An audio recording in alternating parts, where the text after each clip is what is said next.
好咁啊，做電視機嘅時候咧，咁啊好多朋友咧都係忽略咗咧呢個電視櫃後邊咧會有好多唔同嘅電線啊，譬如你有好多遊戲機啊或者 TV box 啊，咁呢度咧係一個生口啦，咁啊會有一條喉咧係會直落去下邊呢一個位置嘅，下邊咧我哋亦都做咗唔同嘅拖板喺晒呢度嘅，咁呢度咧隨時咧如果你譬如有啲遊戲機擺喺度啊，咁可以喺呢度插晒落去就捐翻晒上去電視機咯，咁所以呢啲係細心位咯。一間房先啦，第一間房咧係俾戶主嘅媽媽啦，咁啊媽媽都會翻嚟住下嘅，咁所以咧喺設計上邊咧呢度有張單人床啦，咁啊好貼心咧呢度咧係有一個床頭櫃啦，呢啲凹位嘅床頭櫃係俾媽媽擺下叉電機啊，擺下水杯啊咁樣咯。咁啊，我哋做呢個單位咧樓底咧，記住係10尺呼閪嘅。咁所以咧做 design 或者做訂造家私咧，亦都需要留意翻。我哋做一啲係全高嘅門板，但係全高門板咧有一樣嘢亦都要留意翻，佢比較容易攣啊，因為木板咧始終天然啊嘛，咁啊亦都會有呢個地心吸力啊，所有好多嘢嘅因素咧係會比較容易攣嘅。衣帽間咁啊近窗台位近窗位置咧，我哋特登咧係預留咗一個空間俾佢咧，我哋擺俾佢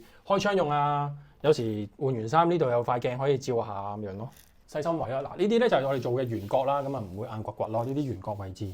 咁可以留意翻咯。即係嚟到主人房啦，主人房可以望一望啦。咁啊單位本身提供咗一個衣櫃嘅位置，我哋亦都係做咗一個8尺嘅門板啦，10尺樓底做8尺門板啦，係啦。然後咧上面亦都係封咗佢啦，愛嚟做其他嘅唔同嘅儲物啦，係啦。擺位啦，大櫃桶係啦。咁啊呢邊床啦5尺係啱啱好噶啦，咁啊發展商亦都係做好咗一個5尺空間俾我哋，咁啊加一個少少床頭板仔啦，咁我哋擺下手機啊，擺下杯水啊，咁樣床頭櫃啊，係好啦，咁啊有少少細心位，亦都想介紹翻俾大家嘅，咁啊因為咧戶主瞓覺嘅時候咧，咁啊唔想成日咧個床頭燈啊照